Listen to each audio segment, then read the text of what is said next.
Well, hello, everyone. Thank you so much for joining us this evening. The structure of this event will first be introductions, then an interactive program with Dr. Tara López, and lastly, some time to take questions and comments.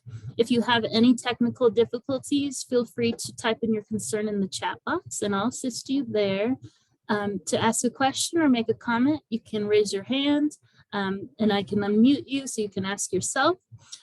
Or you can type it in the chat box or the Q&A box and we will address them at the appropriate time. Hi, Nate Duran from Santa Fe or San Francisco. Either way, hello. And hi, Amanda from Kentucky. Thank you for being here.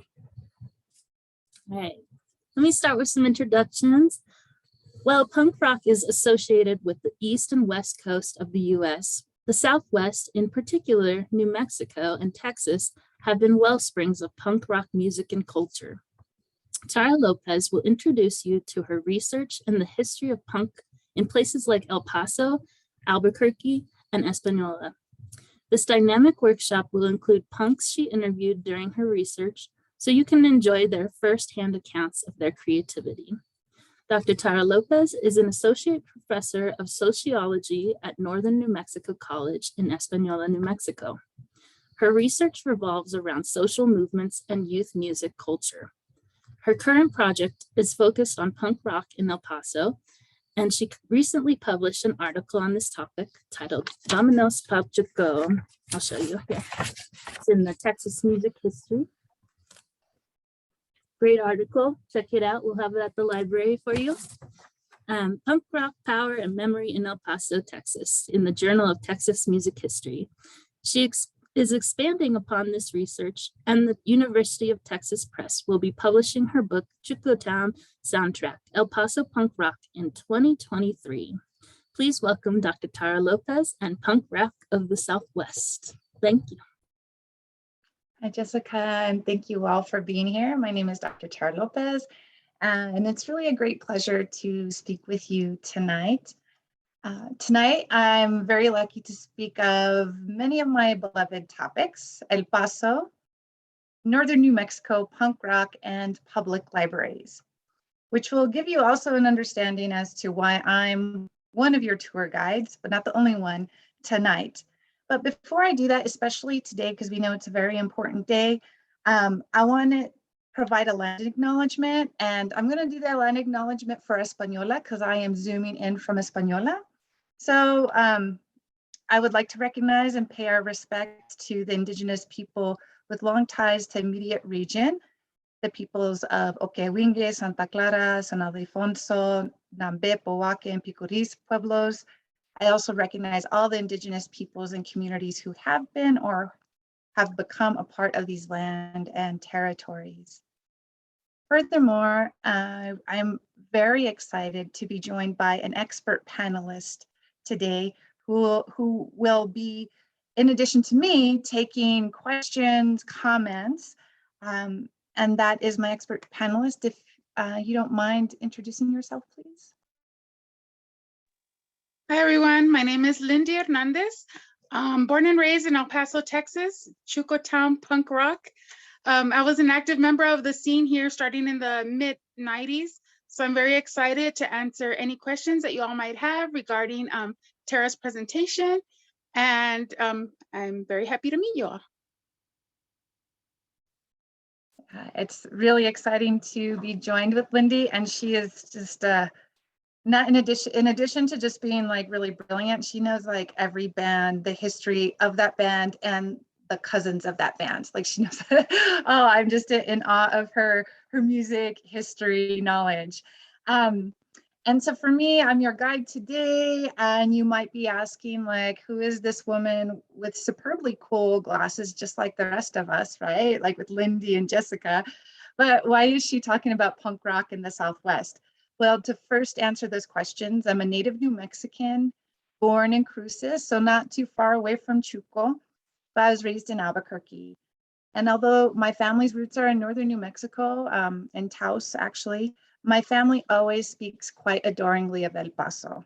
And in fact, many of my family members and many Chicanos New Mexico have a crush on El Paso, I would say, possibly because they passed through multiple times going to Juarez for clothing and remedios, but also for them, El Paso was and is a special place in Texas for them because it feels like home. Also, punk rock is my love, and I had the opportunity to be part of the punk music community in Albuquerque, primarily in the 90s, where many El Paso bands settled. As a sociologist, I'm interested in social movements and youth cultures, and I know that studying punk rock in El Paso is the personal and professional culmination of my research. In the process of this research, which you'll find out today, is that I've also been lucky enough to find out and learn more about punk rock in northern New Mexico, where my family's roots are, and I had no idea. So we'll be discussing a little bit of punk rock in the norte too, as well. But finally, this is a shout out to the wonderful public libraries throughout the United States, but in particular in Santa Fe. As a poor kid raised in the war zone of Albuquerque, libraries were a refuge for my mother, my friends, and me. Libraries foster curiosity, community, and connection. Therefore, I want to thank the Santa Fe Public Library, especially Jessica Gulliford and Kristen Sandoval, for providing me this opportunity to discuss my research in the institution that was instrumental in nurturing my intellectual curiosity and the roots of this current project. All right, got the introductions. I know you're here for punk rock, so let's go. So I'm gonna bring up my presentation, so give me 1 second.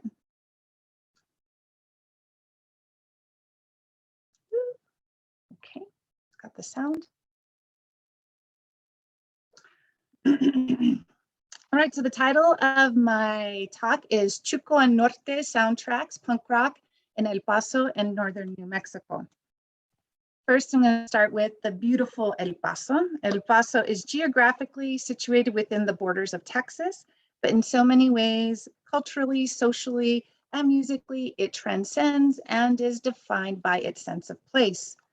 Located at the apex of several different borders, one with the state of New Mexico and an international one with Juarez, Mexico, its identity is shaped by Texas, New Mexico, and Mexico. But it is something more. Its nickname, Chuco, best embodies its transcendence and its rootedness to the area.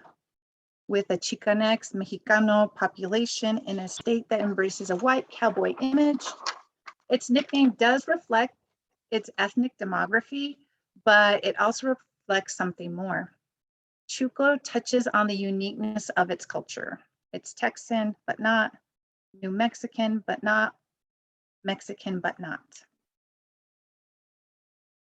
By contrast, and this is a picture of Española, New Mexico, right near where I live in that city. I'm very lucky to live in Española. Northern New Mexico is actually quite similar to El Paso, and that despite romanticized images of this area, in particular in northern New Mexico, romanticized images of artist refuges, historic cultures, among manitas and manitos, and these are New Mexicans, the norte evokes something more organic, more dynamic, and more rebellious than the images on real estate advertisements along Highway 285. So today I'm going to follow, or tonight, I'm going to follow these complex contours of Chuco and then the norte through one crucial aspect of culture, and that is punk rock music. Geographer Ray Hudson argues that music plays a very particular and sensuous role in placemaking. Therefore, to understand the cartography of these two places, we must follow how punks like Lindy here use music to redesign these places on their own terms. In particular, I'm going to show how these punk rockers transgressed historic, municipal, and cultural boundaries as they held shows in backyards and basements, all the while defying dominant perceptions of their culture and place. Lucy Robinson et al. Emphasize the importance of music as a vehicle of understanding and assert, quote, music is a form of political memory, both as a vehicle for preserving and popularizing narratives of protest, and as a soundtrack to particular events, episodes, and personal feeling, unquote. Therefore, you're going to see this evening that these awesome punks were creating their own soundtrack by not only transforming the geography of their regions, but also by reconfiguring the terrain of music, culture, and memory. Now tonight you might be thinking, well, how is she connecting geography to sound? Well, sound, history, and space are inextricably intertwined. Therefore, to understand punk rock in Chuco or in the Norte, we need to briefly traverse the borders, walls, and limitations against which these punk rockers were raging and rebelling. So to start off with, at Paso, for instance, Mexicanos, Chicanos, Blacks, and Indigenous folk historically have been segregated in the southern districts of the city. Moreover, in the early 20th century, the Ku Klux Klan took hold of the local school board and not only reaffirmed deeply entrenched educational segregation towards Blacks and Mexicanos, but they also made sure that there was a rejection and almost an erasure of Mexican culture in El Paso. One way they aim to do that is that they rename local high schools for Texas heroes such as Jim Bowie and Stephen Austin. They did try to change El Paso High School to Sam Houston High School, but the community actually rejected that overture. In the Norte, in northern New Mexico, not only were Indigenous folks segregated into reservations in New Mexico, but the state, especially in northern New Mexico, was hit hard when land grants, meaning these were collectively held pieces of land by Chicanos, were stolen from Chicano landowners, in particular Norteños. One estimate is that over 8% of all land grants were quote unquote lost in New Mexico. They weren't lost. There was a concerted effort to take them. Moreover, despite the idyllic depictions of traditional Indigenous and Chicano cultures up north, there also was a history, especially made through education, to eradicate languages and cultures in New Mexico amongst Chicanos and Indigenous people.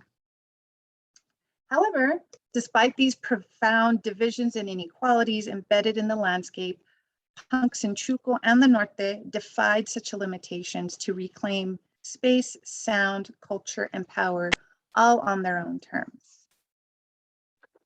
So I'm going to start with Chucotown. Now I'm the outsider, Lindy is the insider, but as an outsider, it's really difficult to pinpoint one sound in particular for just looking at 1990s punk rock coming from Chuco. But for an outsider, I do see threads and themes. And how I would describe this type of punk rock is that it was fun, irreverent, passionate, and intense. One example of this intense and passionate type of music that emerged from Chuco punk, especially in the 1990s, was from Lower Valley punk band Spitch. Now this comes from a reunion tour that Lindy Hernandez actually organized. So it's a great intersection of different expertises today. So I'm going to play a short clip. The great thing about presenting on punk rock is like the songs are short, but in that brief time, you'll get a taste of what the sound was like.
So exciting.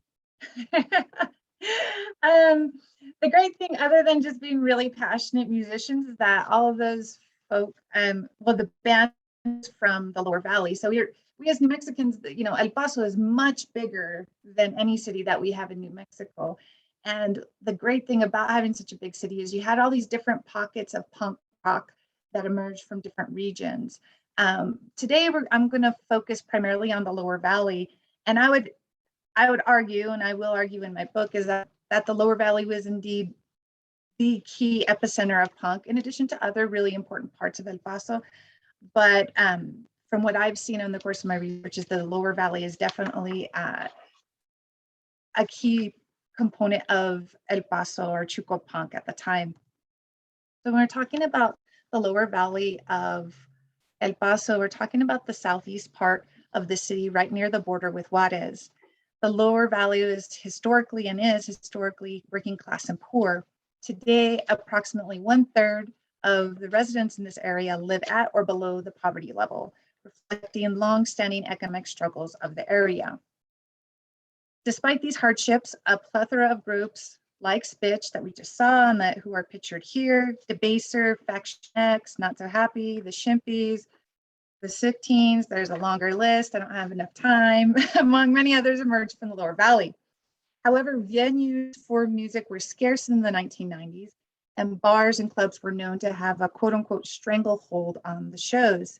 And since most of the kids in places like the Lower Valley did not have cars, a very local scene developed with kids living within a 3 to 4 mile radius.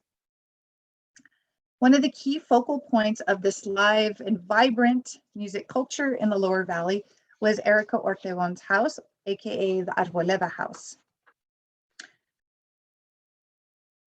This picture should look familiar. This is on the cover of my article.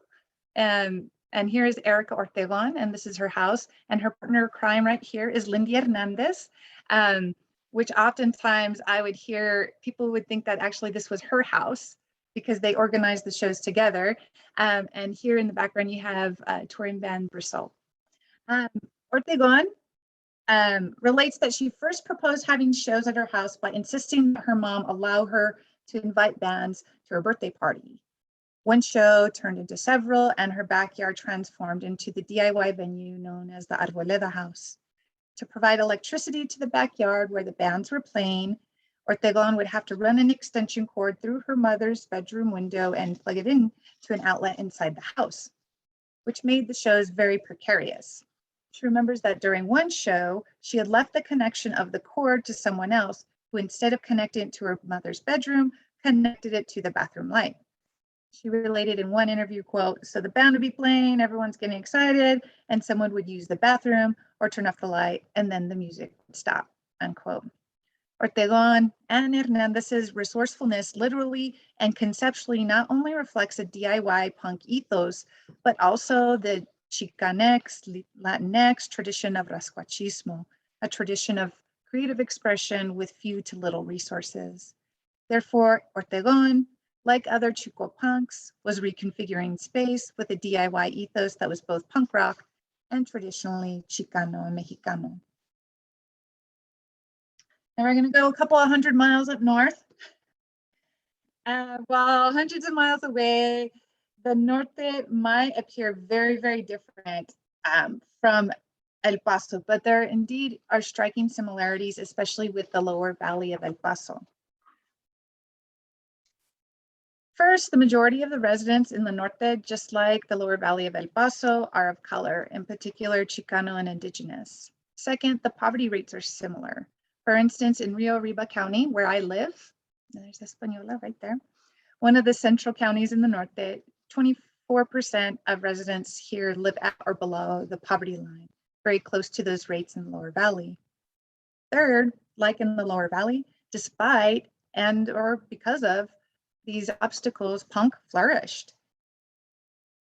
Especially for those of us who live in northern New Mexico, there are always these idyllic, rural depictions of people in the norte as living in the past, like as if we were trapped in amber or an amber of the 19th century.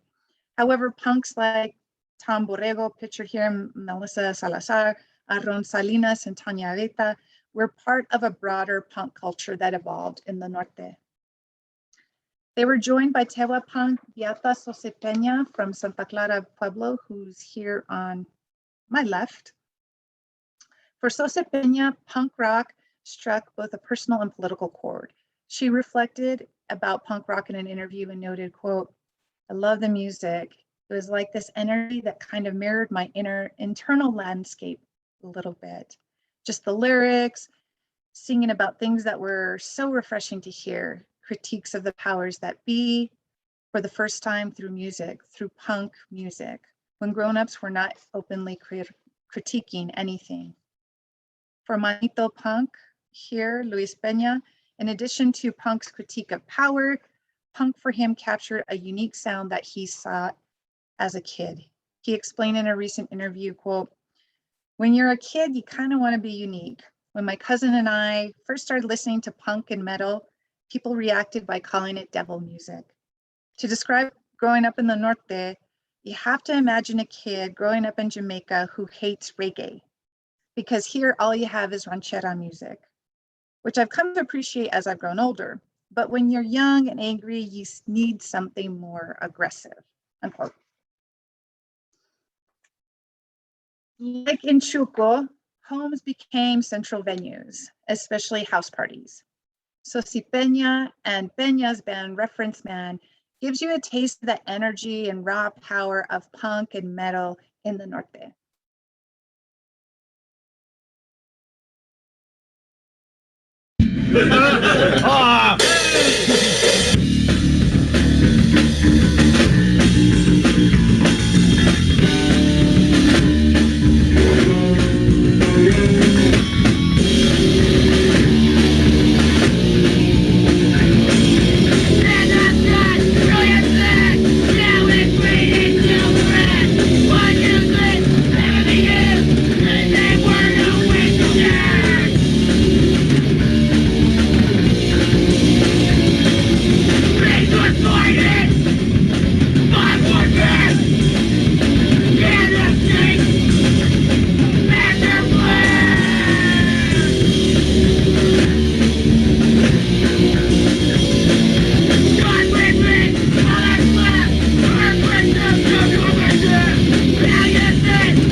It's hard to sit down during on this, but so in the early 20th century, El Paso was known as such a den of illegality, or Chueco, that commonly became known as Chueco and eventually transformed into the name Chuco.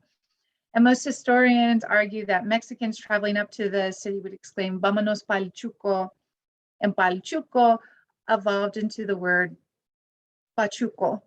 And El Paso, not Los Angeles, El Paso became the birthplace of Pachuquismo. Despite surprise at the Southwest subcultural creativity, the Southwestern roots of this global counterculture adamantly reassert its subcultural identity and resist the historic amnesia of its roots. Its foundation is deeply intertwined with a tradition of cultural resistance, originating from the early 20th century and continuously being recreated and revived throughout subsequent decades. So Chuco punks and punks in the norte are not too far off from these pachucas and these pachucos in El Paso or elsewhere. In the 1990s, they were part of this continual process of reconfiguring culture on their own terms and reclaiming space, sound, and power. They did it first by reclaiming their space. With skateboards, they escaped their neighborhoods and explored space on their own terms. Performances at places like the Arboleda House or in basements in Hernandez, New Mexico, they took the power in their own hands as they created their own sites of sound. These punks seized the space and recreated on their own terms, thereby recreating Chuco and the Norte. For me, this picture, I live right near Albuquerque. It's a beautiful picture, but this image of the avant-garde and subcultural movements can be seen most vividly with this picture of Georgia O'Keeffe, the famous abstract artist. However, it's as if the Southwest, in particular, as you can see from the landscape in the background, is this blank canvas for rebellious, challenging, and innovative subcultures originating from outside the Southwest, not native to the Southwest, to provide texture and form to new forms and edgy forms of cultural expression. However, what I've set out to demonstrate today and tonight is that people here, especially Indigenous and Chicano youth, were already innovating, pushing the edges of cultural expression, not only with Pachuquismo in the early 20th century, but with punk rock in Chuco and in the Norte in the 1990s. Nevertheless, little is known about these dynamic music cultures that flourished in the 90s. However, cultural studies scholar George Lipsitz counters that obliterating suppressed memories and desires requires constant vigilance, unquote. And the memories of Pachuquismo and Chuco and Norte punk have proved themselves as forms of cultural insurgency against such historical oblivion. Therefore, their memories are not novel pieces of trivia or punk rock points to collect tonight. They are a powerful force against a broader trajectory of sterile but ruthless historical amnesia. Lipsitz underlines how memory is a terrain of struggle for marginalized groups and how what he terms counter memories are tools to fight against domination. He writes, "We may never succeed in finding out all that happened in history, but events matter, and describing them as accurately as possible can, at the very least, show us whose foot has been on whose neck." Like the history of Pachuquismo, almost a century earlier, the punk in Chuco and the Norte have been overlooked or just forgotten by others. But punks' counter memories in their music, like you heard today, their flyers, their photos, their stories, and hopefully even in this presentation, are a powerful force of remembering.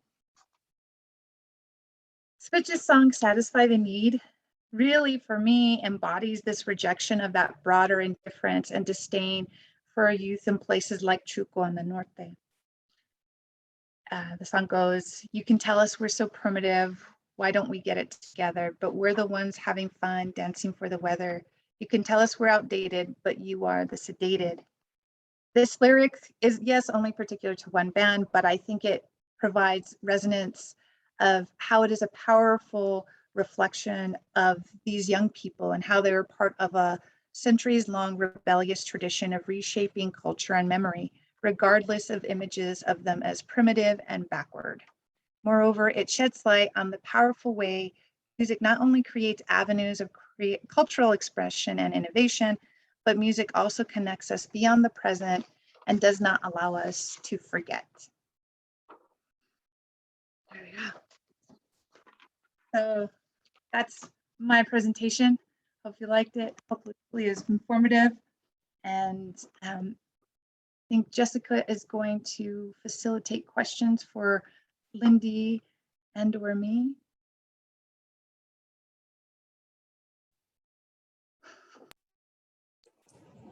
Thank you so much. This is an awesome presentation. If anyone has any questions, comments, raise your hand and we can unmute you so you can speak, or you can write it in the chat box or the Q&A and I'll read them for you.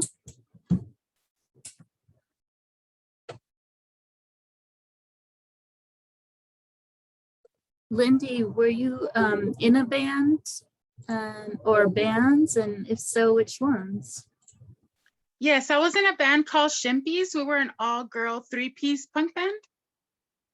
So yeah, we were around, I believe, in the late 90s. I don't even remember what year we started, but it was in the late 90s. But we're always part of the scene as far as being promoters, and we would obviously attend shows, help out the local record labels in any way we could.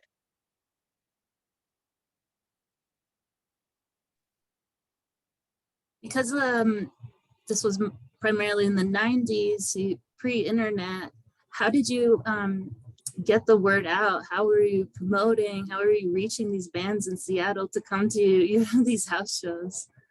Well, it was all a matter of networking. To promote the shows locally, we would make flyers.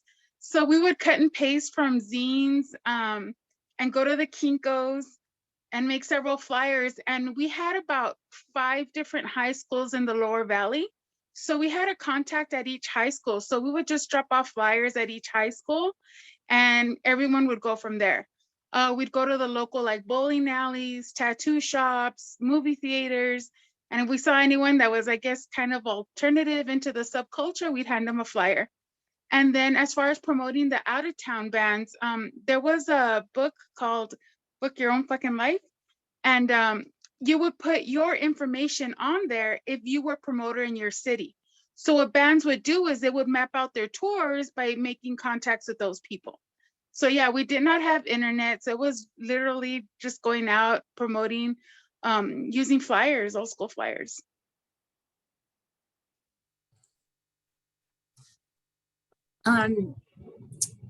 The punk scene I was involved in was mostly very supportive of each other. If someone fell in the pit, everyone picked each other up. But was there ever a situation at the house or in a basement at the show where it got dangerous at all with the punks? Well, I don't know if you noticed on the flyer that Tara posted, on the bottom it said no flat tires. We had one incident, just one, where some guy was upset about something or other, and at the end of the night he went around slashing tires of all the cars in the neighborhood down the street. So that was pretty much, I think, the worst of it. Other than that, I mean, everyone was, even though we were one scene, it was different kind of like little subcategories. We had rockabilly bands, ska bands, metal bands, different types of punk. You had some pop punk bands, but then you also had the hardcore, more anarcho punk bands. But we all got along. We were all one scene. We all helped one another. So I think that's what pretty much makes us stand out, is that you really had this sense of family with us. And like we were together every week, every weekend, no matter if we didn't go to the same high school, no matter if we were different ages, it was the scene that kept us together. And that was all we had back then. So we really held on to it for dear life. Nate writes, how has the punk rock scene in El Paso, Española changed since the 90s?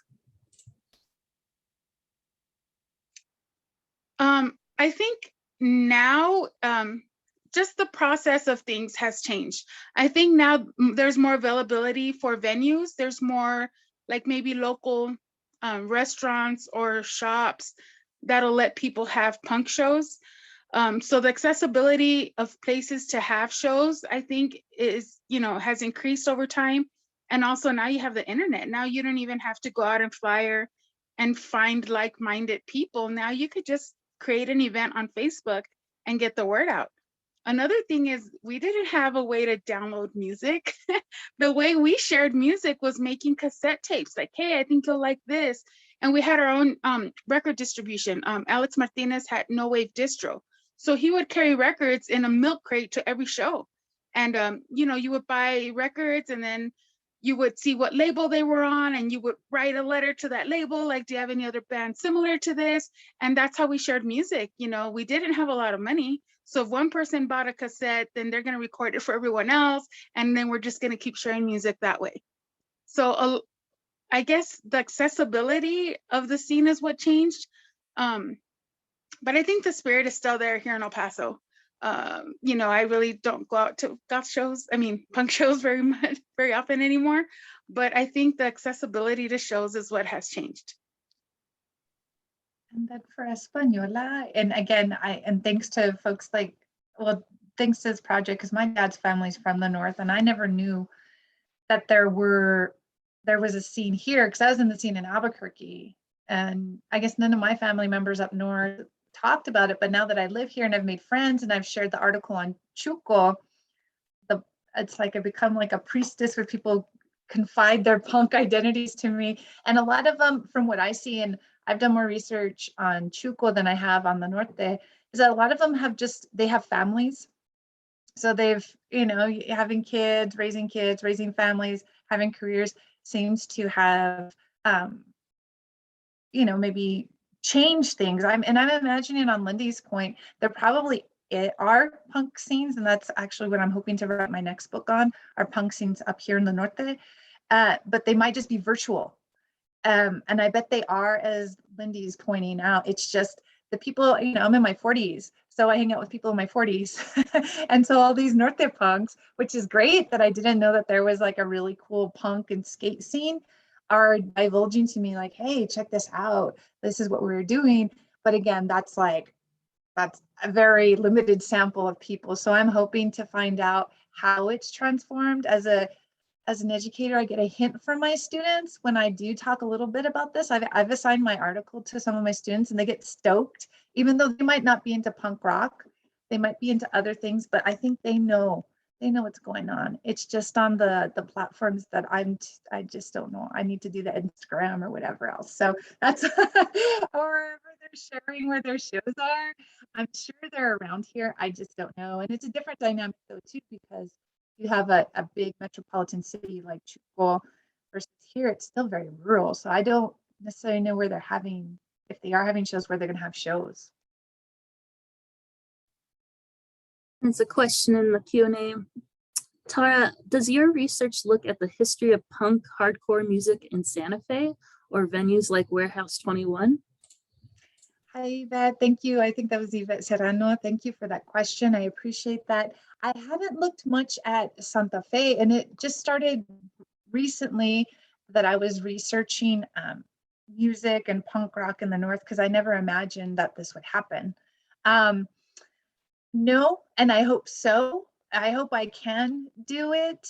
I'm finishing my manuscript on Chuco right now, but I would be very interested. And if you I'm particularly interested in women and women of color being interested in being involved in punk, that's very important to me, in addition to just the broader scenes and so forth. So Yvette, I work at Northern New Mexico College. You're welcome to email me. And that's I guess the next 5 years of my life after I finish this manuscript. I'd like to know more. I only know personally, I don't know if I went to shows. I think in Burke we were so lazy, we just stayed at the launch pad, the promoter of which I found out was from El Paso, Luis Mota. And when I was interviewing him, I was like, well, you promoted all the shows that I went to. Oh my gosh. So I stayed in my little cocoon in Burke, and I rarely went to Santa, even though I knew that there were shows. So Yvette, I'm sorry. I wish I'll get to that soon. I promise.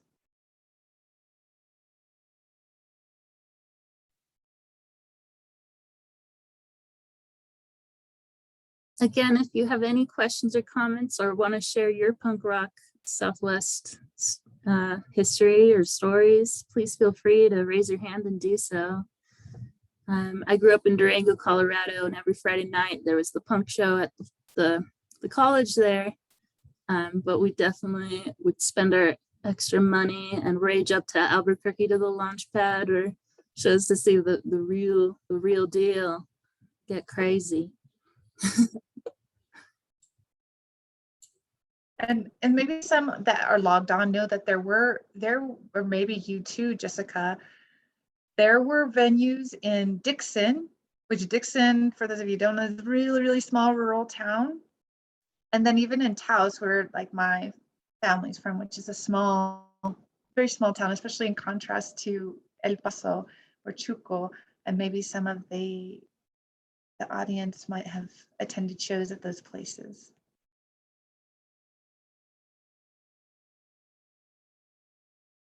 There's definitely a number of times the police would come and break up our punk shows, even though they're totally consensual moshing. I'm curious, you talked about how some older people would think of punk or metal as like Satan's music, but like devil music. Have you guys ever experienced being shut down or being turned away because of the being punk in general?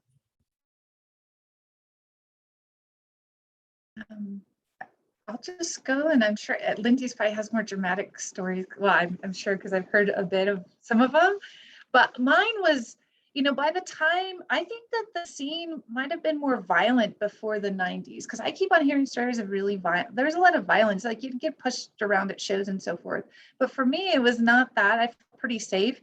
Mine was more like my family from Taos was just like, what, they thought they saw that I was acting white, and my mom is white. They're like, what are you doing? Why aren't you listening to like Shakira? Which I did. I listened to Shakira. I did all that. I listened to the ranchera music, right? I did all the listen to the Spanish, quote unquote, Spanish music and so forth. But they saw it as something that was like different, like from who I should be, who they like connecting with my roots. And that's one of the really cool things that I like about Chuco punk is that they still connected with their roots and they're big time punk rockers. So at least for me, but I was also drinking a lot at that time. I don't remember any shows getting shut down. I think they probably were, but that was a different era for me.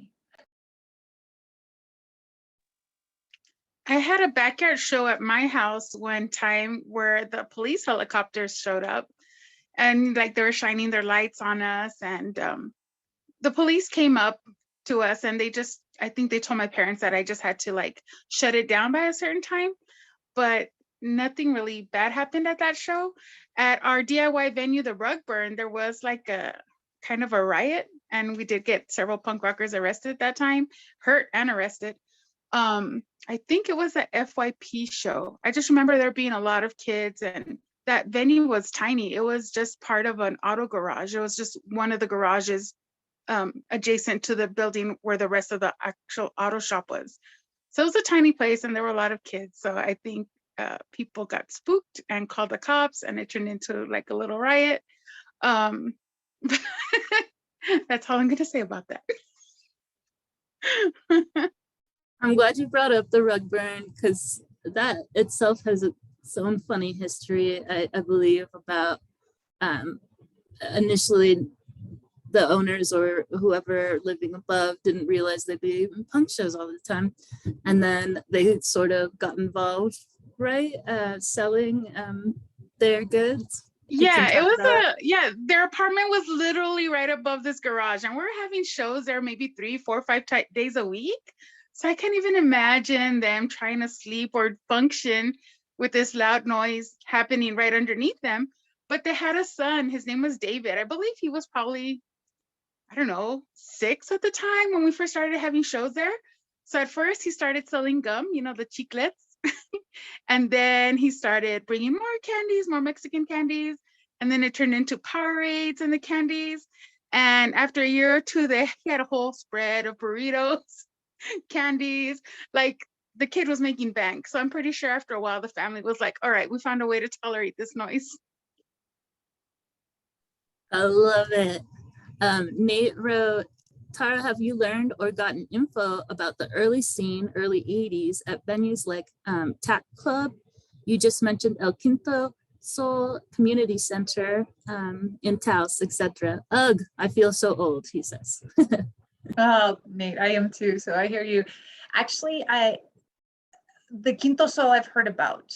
The TAC Club, no, those are ones that I'm starting to learn about. And really, I've only done a few interviews with punks in the Norte, but if you ever want to talk to me, I'm probably in January because I have a manuscript due for Chuco, and I see Lindy's. I was like, oh, I got to make sure I get this done for the Chuqueños like her. But once I get that manuscript done, I'll definitely be very interested. And yeah, please connect with me. I think we've connected on Facebook before. I really want to hear your stories, and it makes me really excited that there are people in the Norte. I don't know why I just didn't go big, like hour and a half drive. Come on. But, you know, I was stuck in Albuquerque. So thank you, Nate. I will definitely pursue that, and I hope we get to talk. Daniel wrote anti-flag at the launch pad this Saturday. I just went to go see Fea and All Thick the other night with Eric Ortegon. It was really fun, but I have to say I felt old. I was like, oh my gosh, how do people stay up till like 1 in the morning? Because we had to actually drive from Española to Albuquerque and back, and I was like, oh my gosh, how did I do this? But it's still worth it. It was really great. And it was just the same as like when I was like 21 years old or whatever. I'm like, wow, things don't change there. Lindy, will there be more reunions coming up for all the old school punk bands? Oh, I don't know. That reunion show in 2010 just really worked out. I mean, we've tried to do other reunions after that, and they haven't been as successful in the sense of the amount of bands reuniting and the attendance we had. I just think it was a long time coming because our scene was really special in the 90s. So when we did that reunion show in 2010, you know, these bands hadn't performed in about 15 years, some almost 20. So it was great to see the turnout. And we had it December 26th, the day right after Christmas. So a lot of people were in town and were able to catch the show. So it just worked out. I mean, I had the original venue shut down on me a week prior. So it was scary to be able to pull that off, but I'm so glad that it happened. And it was just awesome to see like the new generation of punks, see everyone come into town and perform for that reunion show. I mean, we're trying to get practice space for them, instruments for them, because the drummers didn't travel with a drum set, you know? So it was just very interesting. I mean, I'm hope something that big will happen again, but I'm just not sure if everyone has it in them to come back together. We're getting on in our age. Right. On Lindy's point though, like the editor of the article, now it's not as punk rock as what Lindy did, but there's a lot of interest in El Paso punk. And so he wants to organize, and I think the Shimpies agreed to hopefully be interested in playing, right? Yeah, we'll do it. Yeah, we'll do it. Okay. Just wanted to make sure. I was like, oh no, maybe she decided not to. No, yeah. The editor, Jason Millard, I don't know how to actually say his last name. So he was the one that worked with me on the article. Well, he published the article, I wrote the article, but he was like, oh, people are so excited about, he told me a couple months ago, oh, we just want to have a Texas punk event at Texas State where he works in San Marcos. I was like, oh, okay. And then he emails me, he's like, okay, we want to have an El Paso punk day. And I was like, oh, you mean Texas punk? He's like, no, El Paso punk. And I think it's because there's so much interest. So the idea, and hopefully fingers crossed, because things are, you know, I don't know how it's going in Texas and, you know, and here as well in regards to the pandemic, but the hope is that maybe in April in San Marcos, Texas State, there'll be a panel. So there'll be one panel on women in punk and the other just like a general panel of everybody from El Paso that is willing to come. Hopefully folks like Lindy and Erica and others. And then the Sick Teens said that they would get together to play. The Shimpies.